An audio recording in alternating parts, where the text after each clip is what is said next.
¿Qué tal? ¿Cómo están? Buenas noches. Bienvenidos a Más Info, el periodístico de la televisión pública. ¿Qué tal? ¿Cómo estás, Ana María? Buenas noches. Bienvenidos a todos y a todas. Bueno, hoy en Más Info vamos a hablar de las heridas que dejó la dictadura tanto en nuestro país como en Argentina. ¿Por qué? Porque la restitución de la identidad de Guido, el nieto de Estela de Carlotto, la presidenta de Abuelas de Plaza de Mayo, reaviva la esperanza de encontrar a otros jóvenes que fueron secuestrados junto a sus madres o que nacieron en cautiverio. Hay más de 400 nietos que están buscando las abuelas y muchos de esos nietos también pueden ser uruguayos. Y por eso esta noche vamos a estar conversando con uno de esos nietos que fue recuperado, que hoy tiene 38 años, Manuel Goncalves Granada, está entre los 114, va a estar conversando, va a dar su testimonio. Él también trabaja hoy día en la directiva de Abuelas de Plaza de Mayo, su compromiso con la búsqueda que todavía continúa. También vamos a hablar de la relación que existe entre el proceso de Argentina y el proceso aquí en nuestro país. Además de él, vamos a recibir a Macarena Gelman y a Sara Méndez. Y por supuesto, como todos los jueves, vamos a tener la mesa de análisis con Gerardo Caetano, pero antes le proponemos repasar qué pasaba el 5 de agosto en la vecina orilla. Parado. Un éxito del amor, de la ciencia y sobre todo de la lucha. La restitución de identidad al nieto de Estela de Carlotto es también un impulso a seguir buscando. Decir gracias a todos, gracias a Dios, gracias a la vida, porque lo que yo quería es no morirme sin abrazarlo. El martes 5 de agosto, poco después del mediodía, la noticia comenzó a correr por todo el Río de la Plata y el mundo. En Argentina, habían recuperado al nieto de Estela de Carlotto, la presidenta de Abuelas de Plaza de Mayo. Ignacio Urban, ahora Guido Montoya Carlotto, sentía ruidos en su cabeza. Uno de ellos, su pasión por la música. Nada del entorno rural en el que se crió lo estimulaba a lo artístico. Hace 2 meses decidió averiguar su origen y se presentó en la sede de Abuelas de Plaza de Mayo. Rápidamente encontró la verdad. Su mamá fue Laura Carlotto y su papá, Walmir Óscar Montoya. Lo concibieron durante su noviazgo en la clandestinidad. Luego fueron asesinados por los militares. El reencuentro fue maravilloso, muy lindo. Digamos, siempre cuando hay amor, ¿viste? Es maravilloso el abrazo y todo eso tan esperado. Evidentemente para mí es diferente que para ella, porque digamos, yo hace ¿cuánto? 48 horas. Hace unos días, 2 días que sé quién soy, o sé quién de verdad soy, o sé quién no era, o no sé, o algo de eso. El trabajo del equipo argentino de antropología forense fue fundamental también en este caso. Primero, tras analizar el cadáver de Laura, confirmó que había dado a luz en cautiverio. Estela lo sabía por referencias de otros detenidos que lograron salir con vida de La Cacha, el centro de detención clandestino donde mataron a su hija. Además, ni los Carlotto ni los Montoya sabían que Laura y Walmir eran pareja. Su relación comenzó en la clandestinidad, pero ambas familias tenían su ADN registrado en el marco de la Iniciativa Latinoamericana para la Identificación de Personas. Primero se pudo identificar los restos de Walmir, hasta entonces desaparecido. Ahora saben que tuvo un hijo con Laura. Ignacio, como llamaron a Guido, se reencontró así con sus abuelas Estela y Tenqui y el resto de su ahora gran familia. 36 años hubo que esperar para que la duda lo condujera a saber. Eso esperan las abuelas. Hace 20 años cambiaron la estrategia. Ya no buscan niños, sino hombres y mujeres que sienten interiormente que la historia que les contaron no cierra. Están convencidas de que son esos hombres y esas mujeres quienes las van a buscar. Hablar de Abuelas de Plaza de Mayo es hablar de todo un acto frente a la vida. Yo le diría a aquel que tiene una dudita mínima, bueno, que se haga el análisis, que se acerque y no pierde nada, digamos. Cuando vos llegas acá, te bajan las expectativas y te ponen como en un lugar más real. Pero bueno, hay que hacerlo, no se sabe nunca. Yo era un pibe que había crecido en el campo, en el medio de la pampa, que no parecía que no iba a salir nunca de ahí, y sin embargo di toda una vuelta, me fui acercando como mágicamente a algunos lugares y terminé acá. Así que hay que hacerlo. Así como Estela fue un motor y símbolo para la lucha de las abuelas, la historia de Guido hoy puede ser un estímulo para todo lo que falta. Él fue el nieto 114 recuperado, faltan casi 400. Pueden estar en cualquier parte, incluso en Uruguay. Es que muchos padecieron lo mismo que Laura. Ella estará diciendo: mamá, ganaste una batalla larga.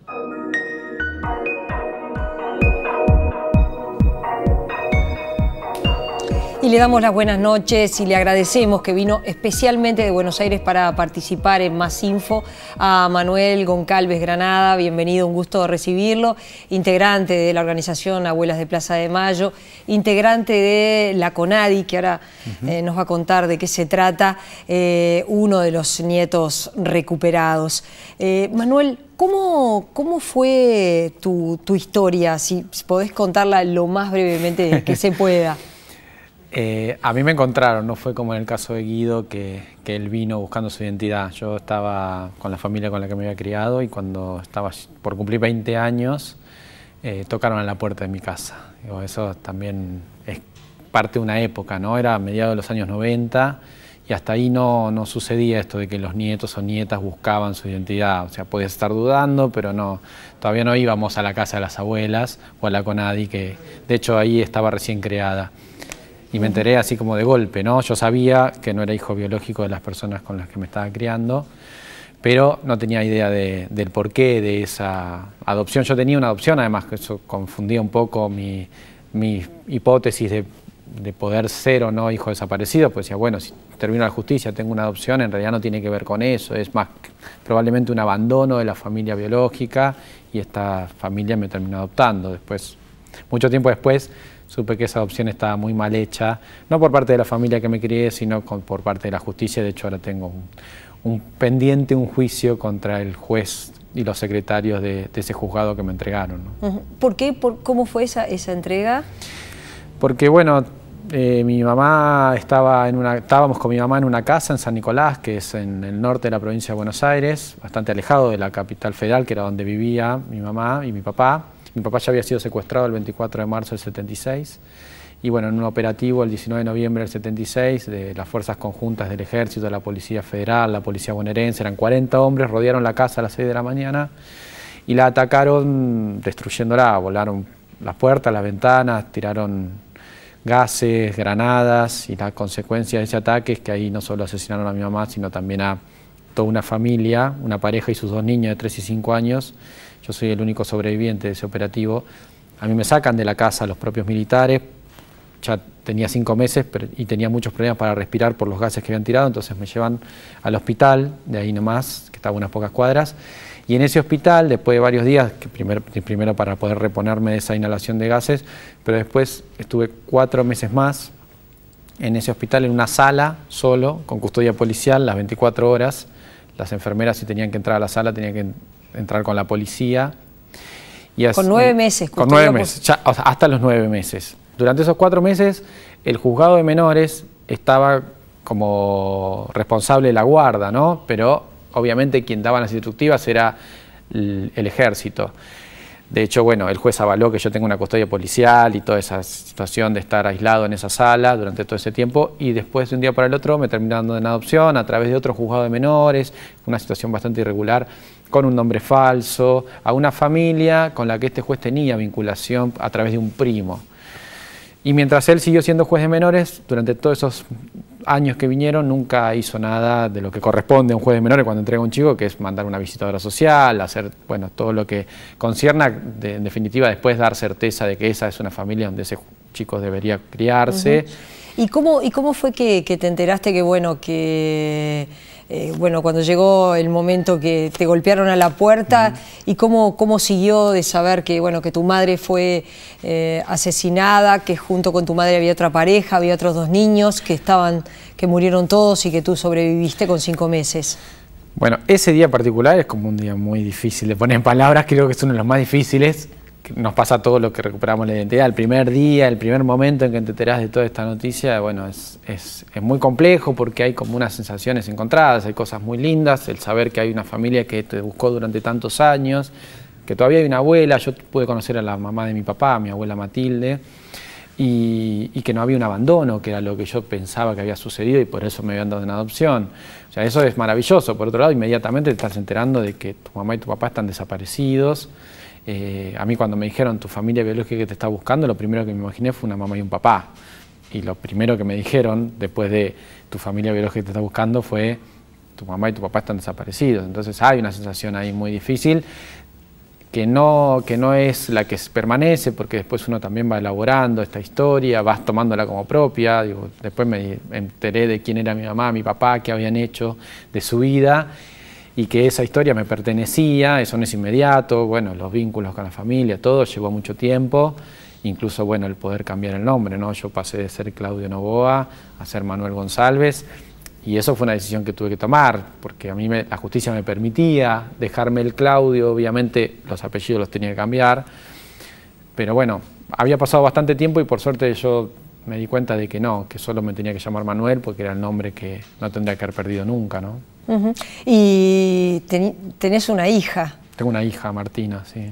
Y tuviste que también cambiar el apellido, fuiste a la escuela a contar qué era lo que había pasado, porque era que Martina iba a cambiar ahora el apellido, no se iba a llamar más Novoa, sino González, ¿no? Sí, Martina nació en el año 2000 y bueno, cuando ella nació yo todavía tenía mi nombre anterior, entonces tuve que anotarla como Martina Novoa. Yo ya sabía mi verdadera identidad, pero todavía legalmente no había terminado con los trámites, así que recién cuando ella tuvo 5 años fuimos juntos, porque nos dieron los documentos a los dos a la vez. Me acuerdo antes de entrar al registro, ella me dijo, al registro de las personas, me dijo, pero para, ¿vos te vas a llamar Manuel? Sí. ¿Y yo cómo me voy a llamar? Porque estaba como dudando, me voy a dejar de llamar Martina. Le dije, no, vas a seguir siendo Martina, pero te van a cambiar el apellido. La verdad es que hasta creo que estuvo bien que ella pueda hacer ese análisis y esa reconstrucción de su identidad, que obviamente es la descendencia de la mía, pero también eso marca que es una generación, incluso la de chicos que nacen hoy, digo, que hoy su mamá o su papá, a los que todavía no hemos encontrado, le están transfiriendo a sus hijos también ese daño que le dio la dictadura, ¿no? De haberle falseado su identidad a ellos, y hoy ellos pasan esa identidad falsa a sus hijos. Es importante, y desde Abuela ya hoy se trabaja en la búsqueda a través de los bisnietos, ¿no? Trabajamos en contenidos para los jardines de infantes, para la primaria, para que esos chicos también sepan que tienen derecho a saber su verdadera identidad.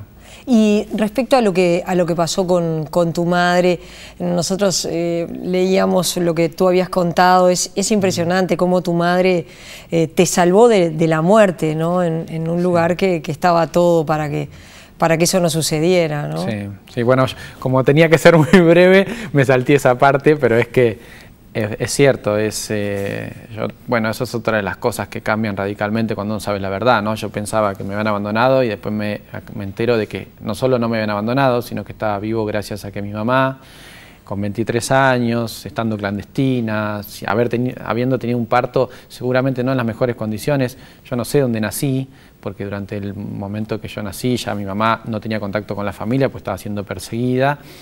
Pero en el momento del operativo, cuando rodean la casa y la atacan y como dije, la vuelan las puertas, las ventanas, la destruyen, ella me pone dentro de un placar con unas almohadas y eso es lo que a mí me termina protegiendo, más que a Fernandito y María Eugenia, de 3 y 5 años, que los papás lo pusieron en el baño de la casa porque era el lugar más seguro en principio, porque era por donde no entraban las balas.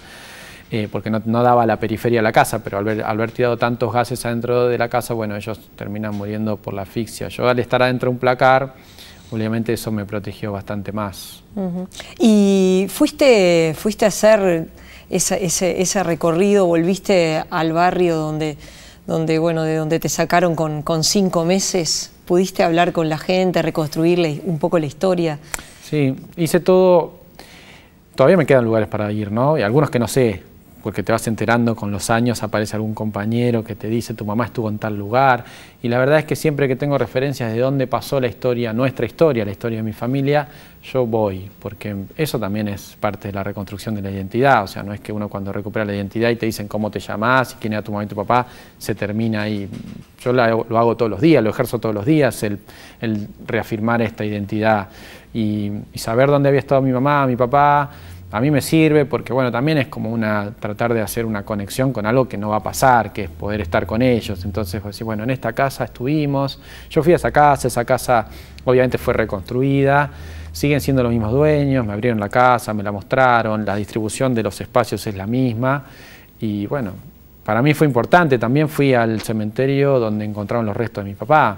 Un año después de que me encontraron a mí, el equipo argentino de antropología forense, en una de las exhumaciones, encontró los restos de mi papá, que habían estado durante 20 años en una fosa común, en el fondo de un cementerio, en la localidad de Escobar, y quien era intendente de la localidad en ese momento es quien hoy está condenado a cadena perpetua por ser uno de los asesinos de mi papá. O sea, Luis Patti. Luis Patti se había reciclado en la política, un tipo que había atacado las instituciones desde la dictadura, después era intendente durante la democracia, y en el momento que apareció los cuerpos de mi papá, el cuerpo de mi papá y otros 3 compañeros, él era el intendente del lugar. Después llegó a ser diputado nacional incluso, cuando nosotros ya habíamos abierto una causa.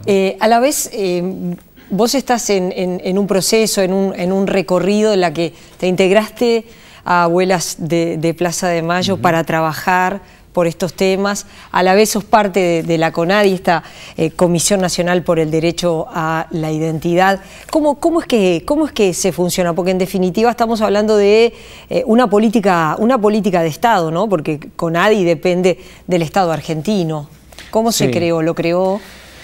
La CONADI se crea en la época del presidente Carlos Menem.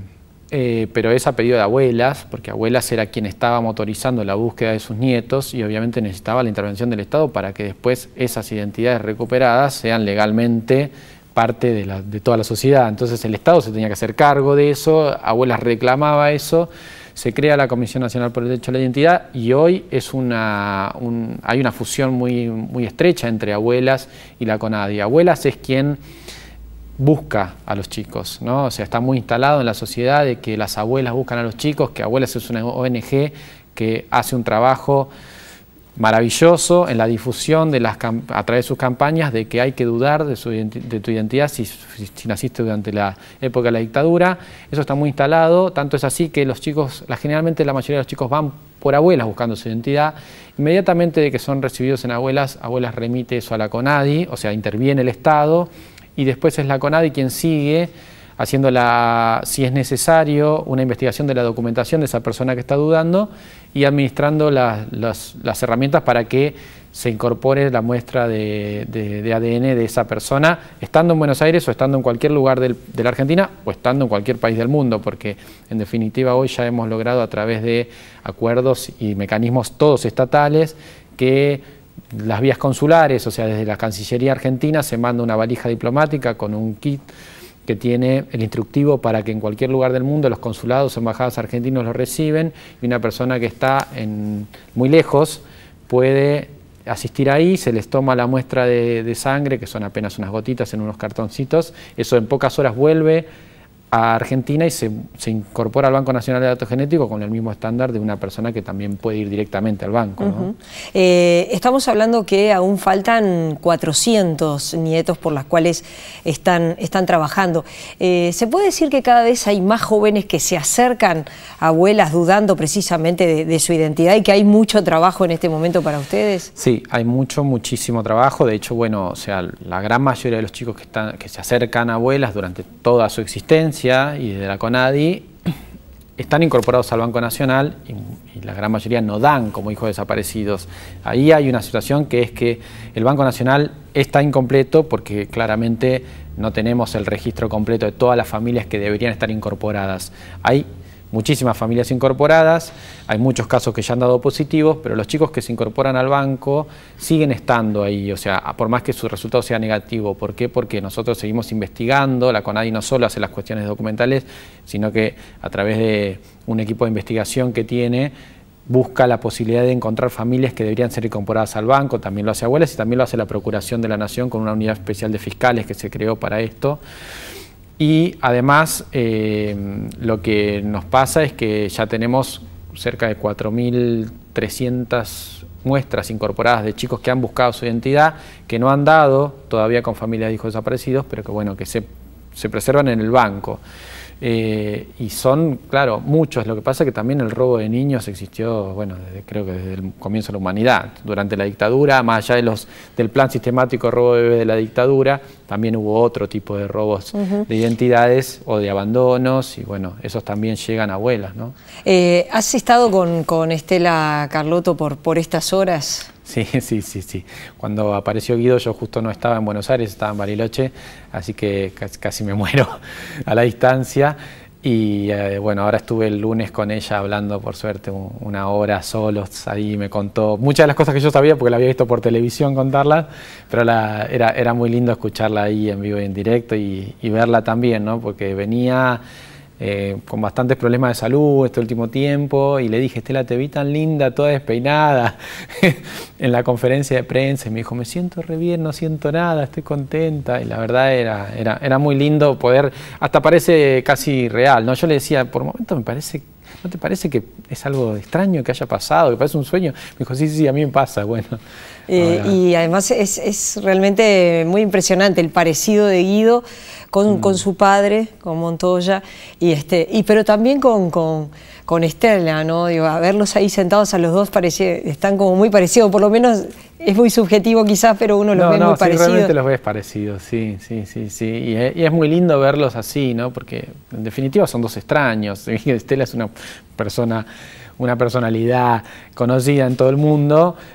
Bueno, el vínculo entre nieto y abuela es algo que hay que construir, y ellos se ve muy bien que se sienten muy cómodos de estar muy cerca, ¿no? O sea, por más que, como decía Estela, Guido todavía tiene que acostumbrarse a esa familia, que es una familia con raíces muy italianas, y bueno, son de tocarse mucho, agarrarse mucho los Carlotto.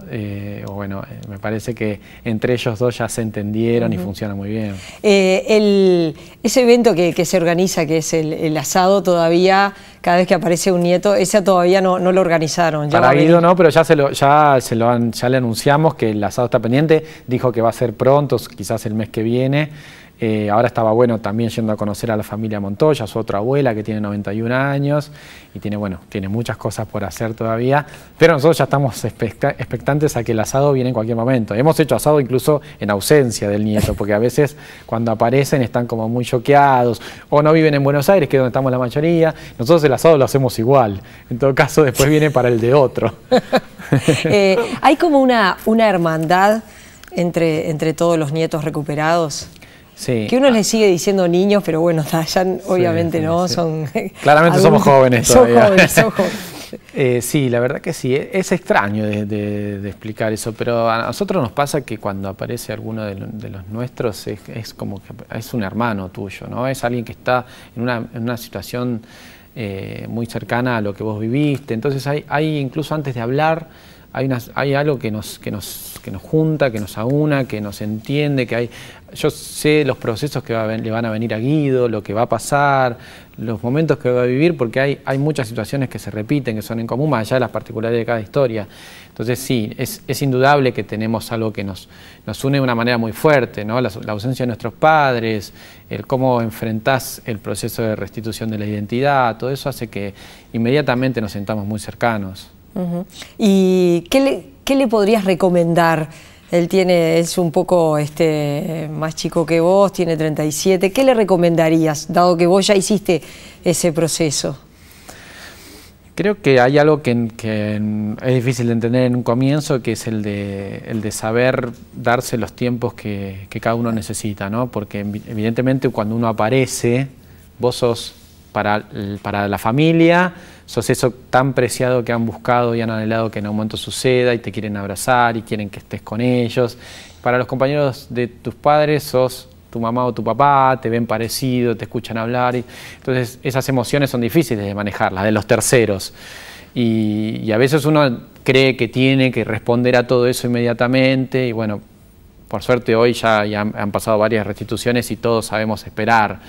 Pero me parece que lo que tiene que saber Guido es eso, ¿no? Saberse esperar él, y que el proceso de restitución no es algo inmediato, y que es de acá en adelante, y que él va a saber entenderse mejor que nadie de cuándo, cómo, cuándo va a ir al lugar donde supo que estuvo su mamá o su papá, porque a veces uno se entera de algo e inmediatamente dice: ay, voy a ir, y la verdad que después pasan 2 años hasta que vas. Y en esos 2 años por ahí te sentís incómodo de que no fuiste. Cuando el tiempo pasa te das cuenta de que eso es así, que uno no puede reaccionar inmediatamente a todo porque todo está cargado de mucha emoción, ¿no? Tú sos un militante, también eso fue toda una decisión, me imagino, en tu vida, porque bueno, no todos reaccionan de la misma manera. No, creo que se fue dando casi naturalmente. A mí me pasó que cuando a mí me encontraron, justo se formaba Hijos, la agrupación Hijos, y yo fui, no entendía de qué discutían, no entendía por qué era tal algarabía, pero bueno, a mí me hizo muy bien ver que había otros, que no estaba solo, porque la verdad que yo me había criado en un lugar donde a mis amigos no les había pasado nada parecido, ni a nadie que yo conociese le había pasado nada parecido. Y empezar a encontrarte con pares es importante, y Abuelas fue el lugar donde yo iba y me sentía absolutamente cómodo, porque bueno, Abuelas es un lugar que funciona, es muy particular porque hay varias abuelas y hay varios nietos dando vuelta ahí. Vos entrás y pasás a ser el nieto de ellas, y eso a mí me hizo sentir muy cómodo, y nos fuimos poniendo grandes y ellas nos fueron también dando la posibilidad de participar y de incorporarnos y de escucharnos y de dejarnos crear para las campañas de difusión o bueno, ser quizás el motor de la continuidad de lo que es Abuelas. Y bueno, yo me siento privilegiado de poder saber mi verdad, y la verdad que voy a hacer todo lo que esté a mi alcance para que eso le pase a todos los que nos faltan, ¿no? Y de la vida de antes, de la que tuviste hasta 20 años, ¿rescatás relaciones, vínculos o no? Sí, las rescato y las sostengo, porque de hecho, bueno, yo con la familia con la que me crié sigo teniendo relación. Yo me crié básicamente con una mamá que falleció hace unos años, pero fue una mujer que trabajó mucho por mí, o sea, me cuidó. Tengo dentro de esa familia, creo, tengo la certeza de que algunas personas sabían quién era yo y de dónde venía, pero bueno, para eso está la justicia. Yo solo me presento y espero que suceda y que avance, y que quien tenga responsabilidad sobre eso, bueno, sepa defenderse, ¿no? Pero después tengo amigos, compañeros de colegio, con los que sigo relacionándome. Pasa que también hay veces que es una situación incómoda, porque yo pienso que todo eso, cuando parece ciencia ficción, pero no debería ni siquiera haber existido todo eso, entonces es raro. Vos sostenés algo que no tendría que haber sido, porque fue una decisión macabra, aparte un experimento, sacarte de un lado, implantarte en otro, y vos ahí construiste una vida, pero esa vida no tendría que haber pasado porque vos tenías una familia, otros amigos, otro lugar, otro espacio. Entonces es medio difícil a veces sostener todas esas relaciones, ¿no? Manuel, gracias por haber venido esta noche a contarnos esta historia, a contarnos lo que hacen desde Abuela y desde la CONADI. Gracias por haber estado acá, ha sido un gusto conocerte. Bueno, gracias por invitarme. Hacemos una pausa, ya venimos.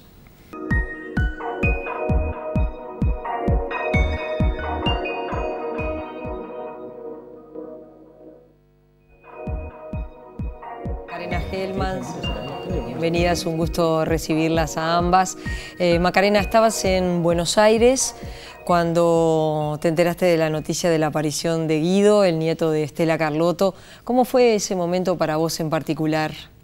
Bueno, la verdad que muy emocionante para todos, ¿no? Yo estaba en una reunión y bueno, hubo ahí una mención de que Estela estaba con la jueza y que algo había pasado y qué sé yo. Bueno, enseguida uno pensó, no, el nieto.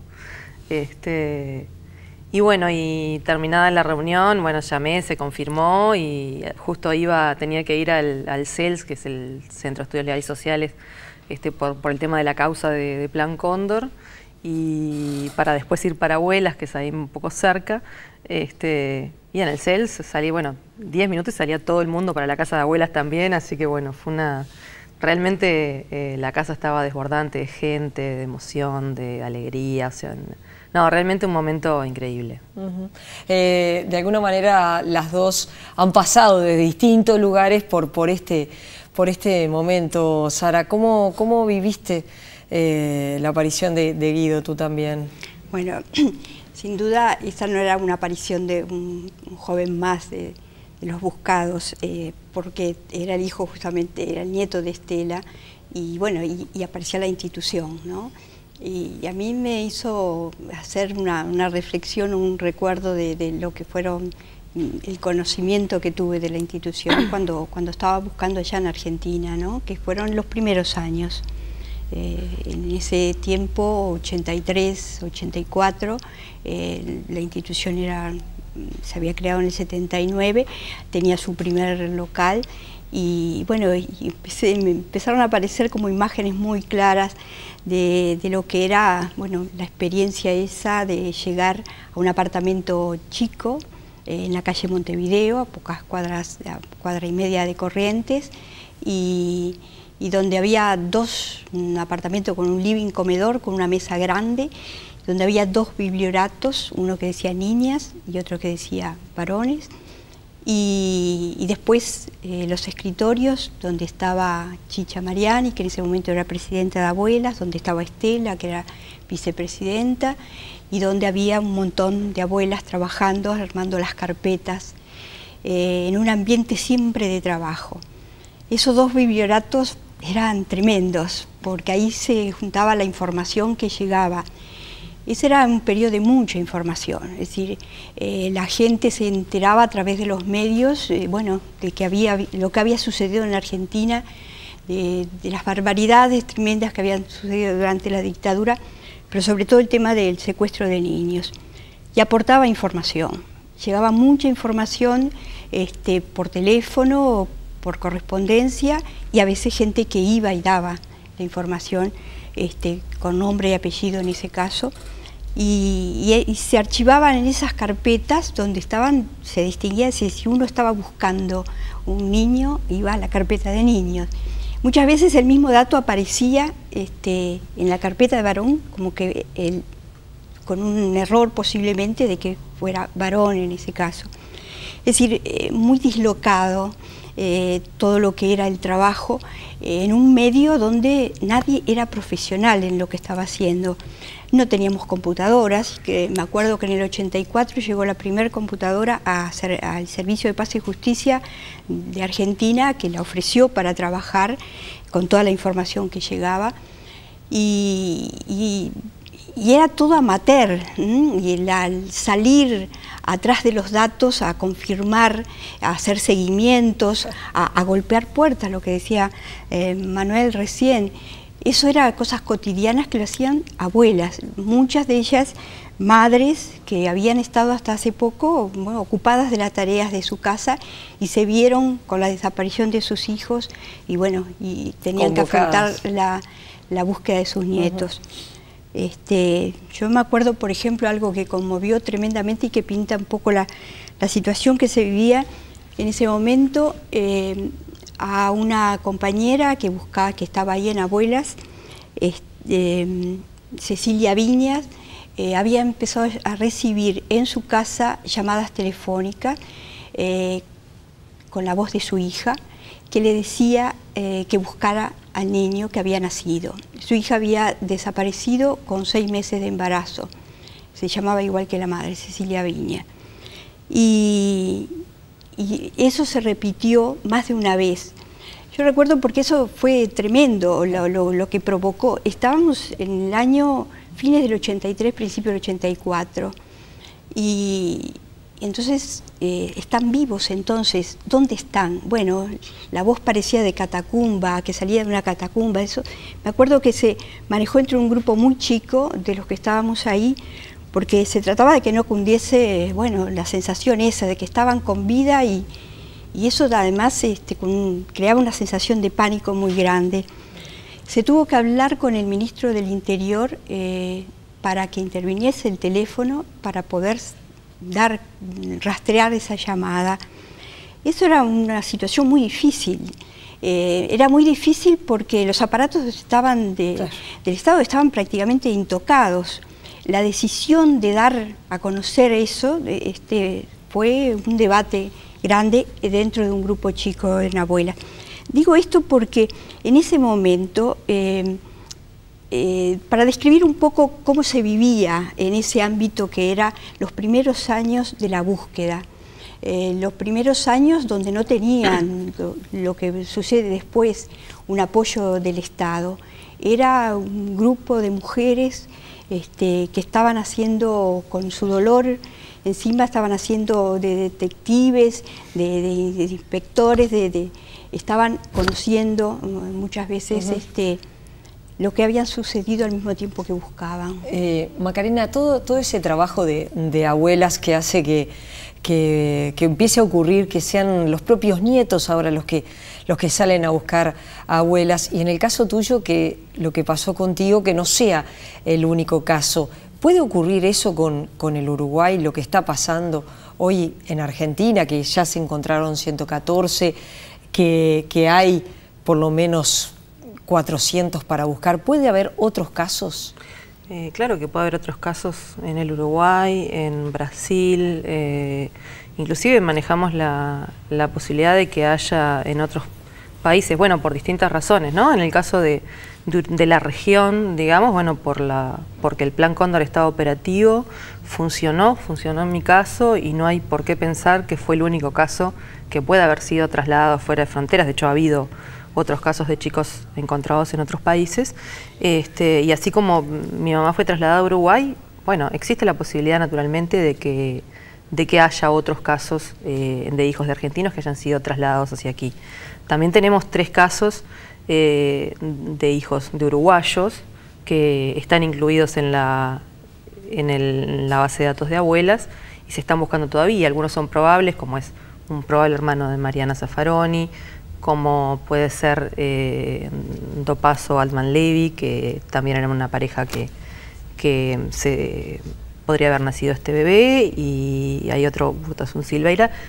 Algunos está confirmado, otros se piensa que podía haber sido, ¿no? Y bueno, pero pueden ser tanto ellos como casos de hijos de argentinos.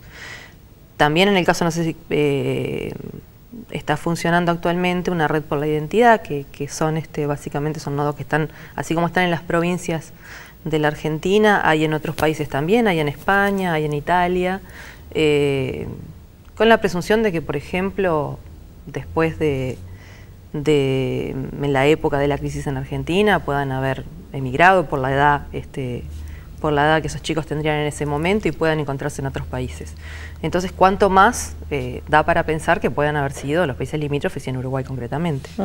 Y es evidente que hay una institucionalidad en este tema en Argentina que en el Uruguay no se ha conseguido. ¿Coincidís con eso, que hay un funcionamiento que es mejor a la hora de reconstruir lo que sucedió con el pasado reciente que lo que pasa en Uruguay? Sí, bueno, en Argentina, como bien decís, esto se extiende, además de la búsqueda de chicos, a tantos otros aspectos que hacen a la búsqueda de la verdad de lo ocurrido durante la dictadura. El proceso argentino creo que fue diferente, ya saliendo de la dictadura y en democracia con el juicio a las juntas, que fue hace muchísimo tiempo. O sea, ya ahí los procesos tienen sus diferencias. Yo creo que no todo es trasladable tal cual, pero que sí hay una experiencia muy buena y que ha funcionado en Argentina, que podría eventualmente tomarse como guía para trabajar algunas cuestiones que hacen a esta problemática en Uruguay y que tienen que ver con la institucionalidad y que tienen que ver con tener las estructuras y el respaldo para que eso funcione de esa manera. Más allá de que lo que hace falta sin dudas, y que creo que si bien se ha avanzado mucho, todavía nos queda mucho para hacer a todo nivel, se tiene que mantener una voluntad política firme y un discurso firme en este sentido. Y eso verse plasmado en políticas de Estado que lleven a cabo estos cometidos. Así que sí, yo creo que hay cosas que funcionan mejor, quizás tenga que ver con la experiencia, quizás tenga que ver con la diferencia de los procesos, pero bueno, hay muchos temas que Uruguay debería profundizar en lo que hace a la búsqueda de la verdad en todos los aspectos de lo ocurrido en la dictadura. Sara, el renunciante López Mas, el antropólogo López Mas, dijo que él está convencido que hay fosas comunes con restos. ¿Cómo viste esto que él aporta y a la vez si pensaste que esto es así, que tú lo pensabas de antes? Sí, nosotros pensamos de que hay tanto por saber acá, la mayoría no tenemos esos datos, no existen datos fidedignos porque sigue la verdad aún las carpetas ocultas que están por alguna oficina o algún archivo secreto. Más es lo que no sabemos, lo poco que hemos podido unir de verdad, que es lo que hoy conocemos, es, quién sabe, una décima parte de toda la realidad. Yo creo que sí, que la Argentina se operó de otra forma porque también la magnitud del impacto de los 30.000 desaparecidos, porque hubo también una guerra de las Malvinas que también incidió hoy, porque además el tema, creo, sin duda, de la desaparición de niños fue un elemento que repercutió en toda la sociedad y en todo el mundo. Creo que hay mucho por hacer acá, que todavía los años que hemos pasado en silencio, sin duda han estado repercutiendo en que hoy tengamos tanta dificultad para remontar, para conocer los hechos verdaderos. ¿Cómo recibiste la renuncia de López Mas? ¿Cómo te cayó esa que renunciara al equipo de antropología forense? ¿Te genera incertidumbre de cómo se va a seguir el trabajo?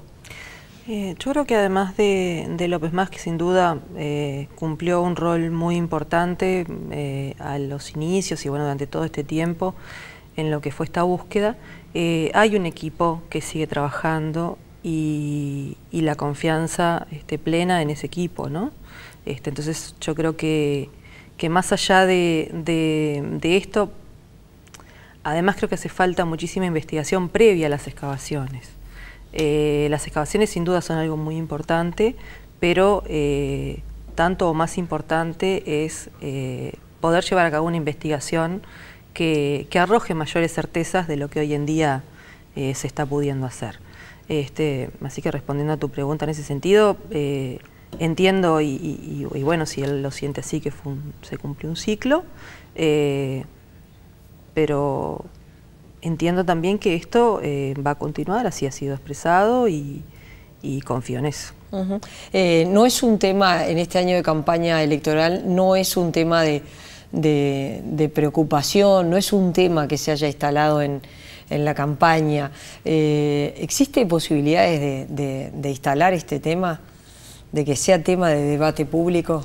Debería de estar instalado en la medida que son temas que están pendientes de mucho tiempo atrás.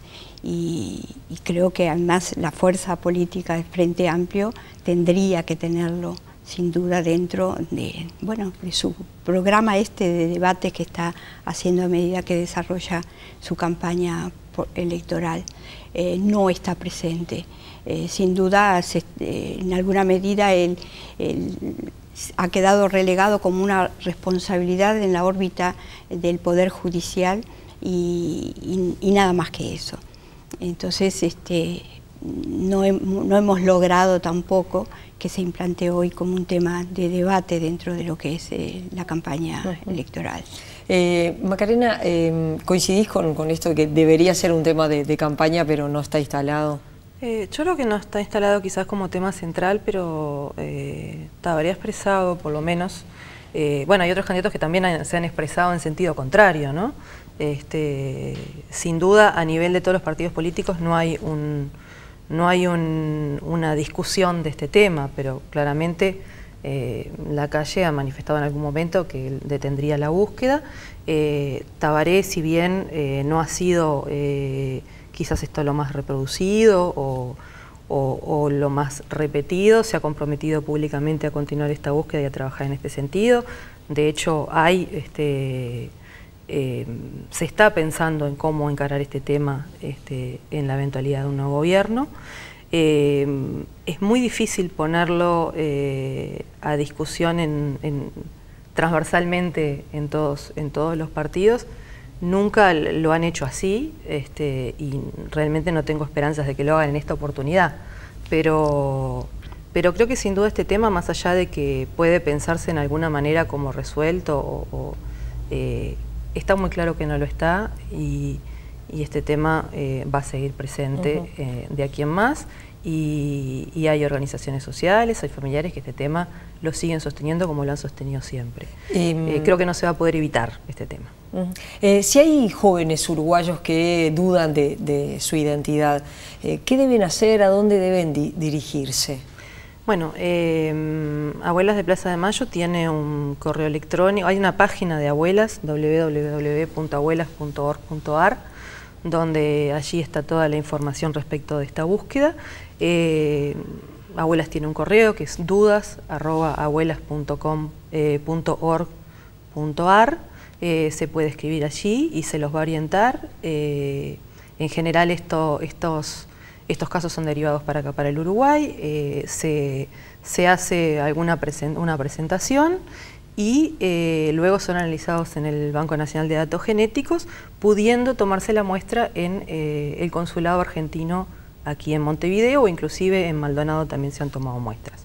Así que esa posibilidad está al alcance, y bueno, también están los teléfonos para comunicarse con Abuelas, y yo puedo dejar un teléfono eventualmente si se requiere, para un teléfono local para poder comunicarse. Hay gente desde acá, desde Uruguay, también hay jóvenes que sí que se han comunicado, que...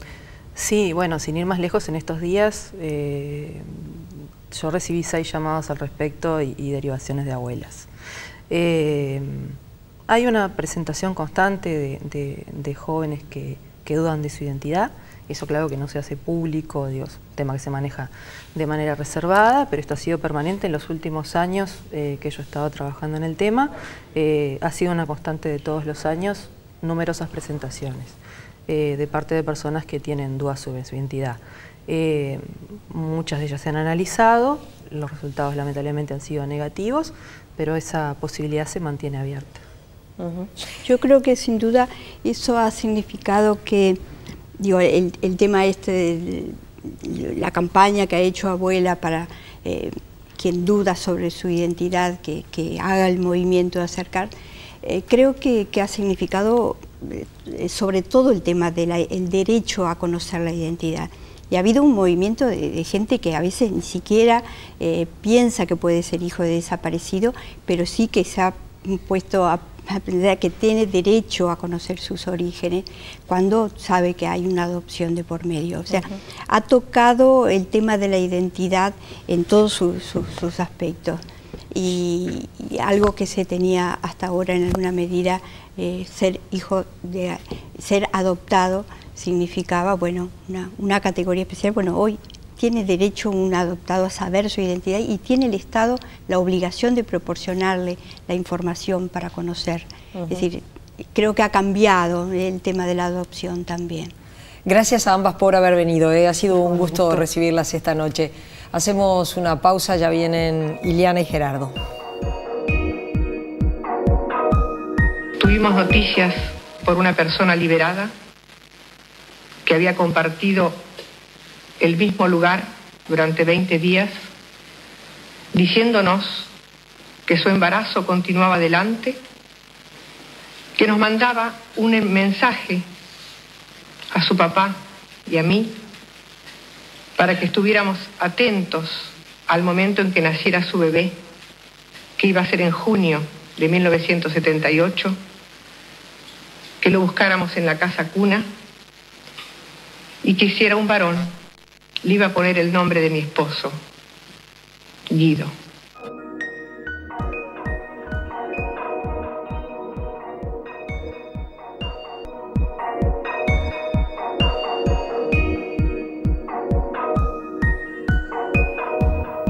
Seguimos en Más Info y como todos los jueves recibimos a Gerardo Caetano a nuestra mesa de reflexión, de análisis. ¿Cómo estás, Gerardo? Buenas noches. Buenas noches, ¿qué tal?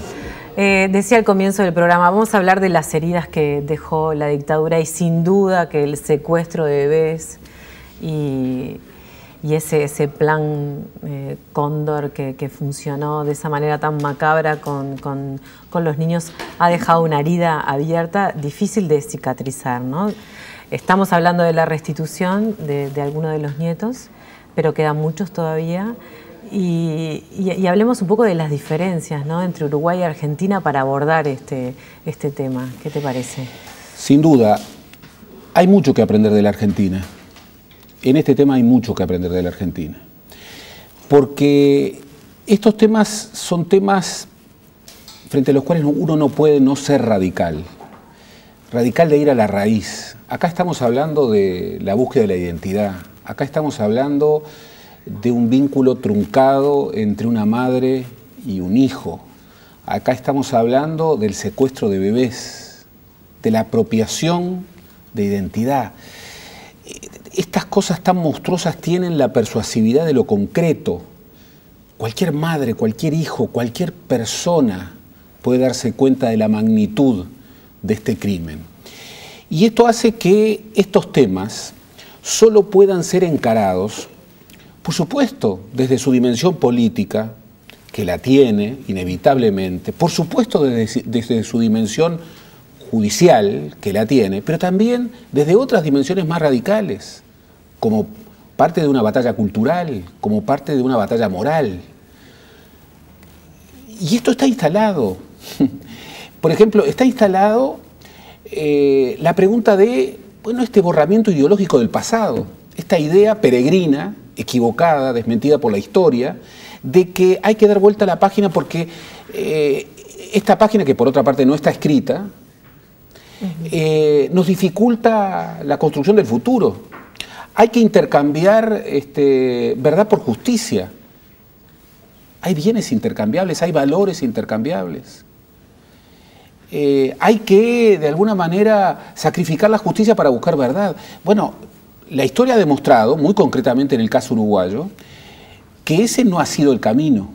Yo creo que hubo muchas posibilidades para que aquellos que sabían y que saben, bueno, pudieran dar verdad. No la dieron, hasta el punto de que, de verdad, yo como muchos otros ciudadanos, yo no les creo. No les creo. Estás hablando de los militares. Exactamente, yo no les creo. No les creo. De los militares que estuvieron involucrados. Exactamente. Y este pacto de omertá, en donde por otra parte no hay solamente militares. Hay civiles. Hay civiles. Aquí también la dictadura fue civil-militar. Nos debe llevar a valorar otro tipo de cosas. Por ejemplo, cuando hay un pacto de omertá en donde los testimonios están bloqueados, hay personas que prefirieron suicidarse antes de hablar, antes de dar testimonio. Y eso es una tragedia. Bueno, hay que buscar otros caminos. Hay que buscar otros caminos. Por ejemplo, el camino de los documentos, que es un camino al que los historiadores le dan una importancia particular, pero que es un camino en donde cuando hay una omertá, un pacto de omertá, un pacto de silencio, bueno, los documentos pueden dar mucha cosa. Y aquí hay documentos que faltan. Y aquí se necesita un Estado que tenga una proactividad mucho más fuerte respecto a la búsqueda de documentos. Cuando se adoptó una búsqueda proactiva, se encontraron documentos. Se encontraron documentos en el Ministerio de Defensa. Hablamos del primer periodo de Tabaré Vázquez. Se encontraron documentos en el Hospital Militar. Hay muchísimos documentos que forman parte de archivos a los cuales todavía no se ha accedido. Y son los archivos fundamentales. ¿Alguien puede creer que el Servicio de Información de Defensa no tenía un gran archivo? Bueno, sí, sabemos que tenía un gran archivo, entre otras cosas porque la impunidad era tan grande que en la época relatos sobre operaciones del Plan Cóndor, comandadas por militares uruguayos, eran narradas con lujo de detalles y luego eran repartidas en copias en otros archivos. Entonces han aparecido, por ejemplo, en el archivo de la Cancillería, han aparecido en el archivo de la Dirección de Información e Inteligencia. Ahí hay que ser mucho más proactivo, hay muchísimo por hacer. Y en realidad cuando uno compara las políticas públicas desplegadas en la Argentina, fundamentalmente bajo el periodo de Néstor Kirchner y de Cristina Fernández de Kirchner, y compara, bueno, lo que realmente empezó a ocurrir en el Uruguay, y aquí hay un primer mojón con sus debilidades, pero importante, que fue la Comisión para la Paz, y luego hay un parteaguas importante, pero todavía insuficiente, con la nueva política de derechos humanos desplegada por el primer gobierno frente amplista. Luego, esto en términos de voluntad política, ha descendido. No estamos teniendo la voluntad política que, por ejemplo, ha demostrado la Argentina respecto a estos asuntos. Estamos muy lejos. Hay déficit en materia judicial, hay déficit en materia de políticas públicas de archivo. Por ejemplo, uno de los archivos más importantes de la Argentina era el archivo donde estaba, en La Plata, la policía política de la provincia de Buenos Aires. Eso que no era un archivo, sino que era, bueno, una policía política, fue absolutamente expropiado y hoy es la Comisión Provincial de la Memoria. Y ahí hay millones de documentos, muchos de ellos absolutamente relevantes para casos judiciales uruguayos. Y bueno, eso fue logrado, eso fue logrado. Estela Carlotto fue durante mucho tiempo presidente de la Comisión Provincial de la Memoria. Hoy es Pérez Esquivel. Bueno, ese tipo de acciones, ese tipo de definiciones que en la Argentina se han dado con una voluntad política mucho más homogénea, bueno, en el Uruguay estamos muy atrás. ¿Compartís con Sara que debería ser un tema de sin campaña lugar a electoral? dudas, sin lugar a dudas. Y forma parte de la atonía de esta campaña. Entre otras cosas, porque el tema, aunque no se quiera, el tema está y va a estar siempre. Yo escuché al presidente del centro militar decir, el pasado pasó. El pasado nunca pasa, siempre llega al presente. A veces hay que esperar generaciones. En el caso español, las fosas de la guerra civil la demandaron los nietos. Y muchas cosas calladas en las familias las recuperaron y las están peleando en esta batalla que es política, pero que es cultural, que es moral, los nietos. Entonces, aquí el tema está instalado. Cuando al comienzo de la campaña, bueno, Luis Lacalle Pou, ante una pregunta, comete un gravísimo error del cual se da cuenta y dice, no, yo interrumpiría las excavaciones. Y luego, bueno, ahí está expresando algo.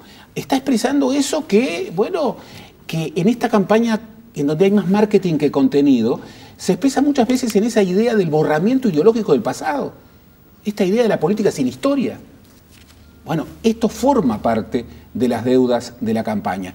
Y ojo, obviamente, acá hay opiniones distintas. Hay quienes no quieren que este tema esté como no lo quisieron en el pasado. Y hay otros, y aquí me sumo a la forma verbal que utilizaba Sara, que deberían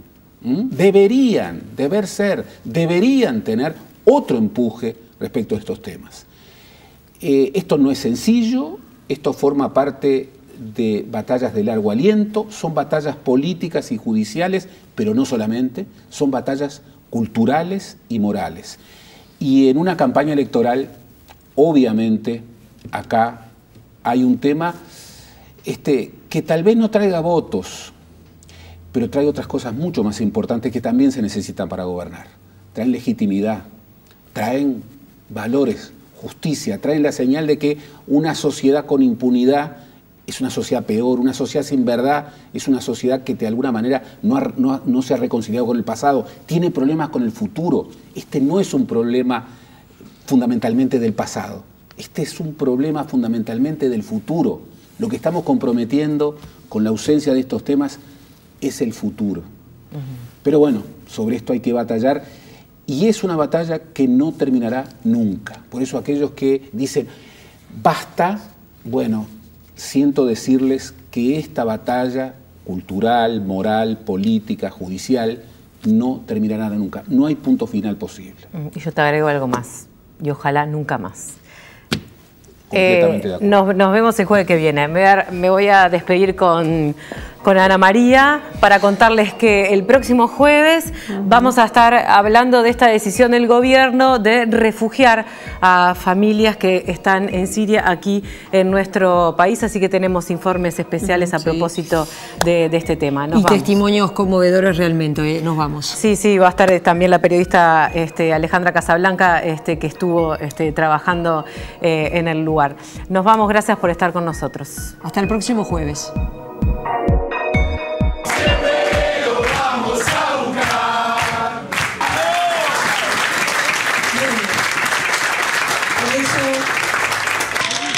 La silla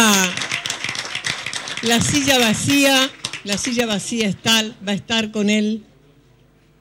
Los portarretratos vacíos que lo están esperando van a tener su imagen. Ya le he podido ver, es hermoso. Es un artista, es un chico bueno y buscó. Él me buscó. Se cumplió aquello que decíamos las abuelas. Ellos nos van a buscar como nosotros los seguimos buscando.